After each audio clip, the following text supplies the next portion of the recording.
Hi, this is Patty Reed with EWM Realtors, and I'm here today with video number 4, Downsizing Your Home. Downsizing your home is not just for retirees or empty nesters, it's for money-smart homeowners like myself.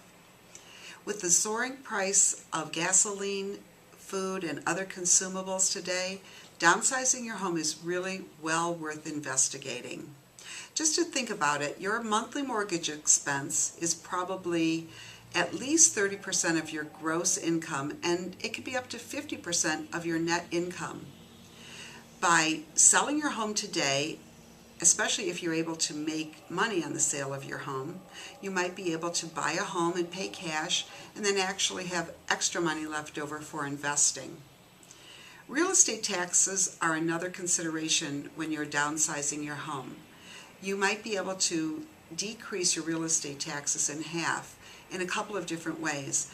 There are different counties and cities with lower tax bases, especially those that do not provide the top-notch schools that you might have needed when your family was being raised in your family home. So you might want to think about moving into a location where the tax base is a lot lower, because regardless of whether you own your home or you have a mortgage, real estate taxes are always going to be there. Also, the location of your home is going to be very important too.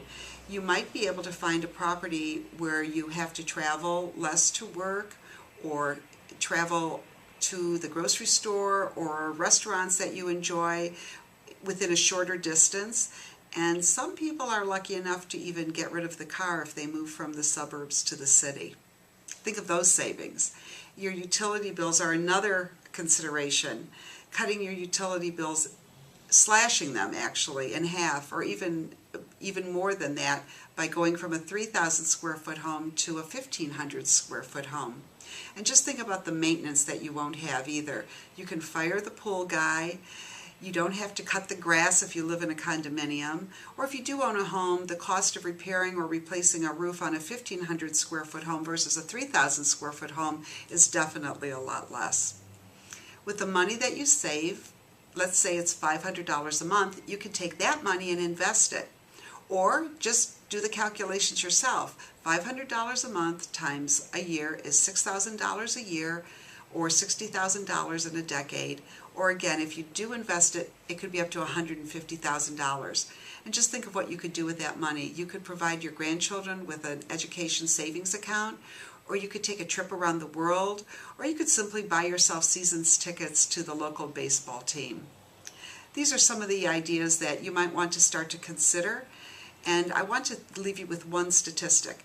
The National Builders Association said that in 1970, the single-family home was average of 1,400 square feet.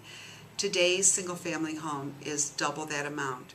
If you think about all the rooms in the house that you have that you don't spend any time in, but yet you're spending money air conditioning or heating them, you might want to start thinking about downsizing your home.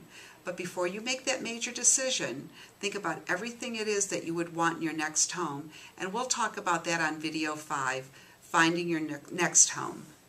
Bye, this is Patty Reed, and I'll talk to you soon.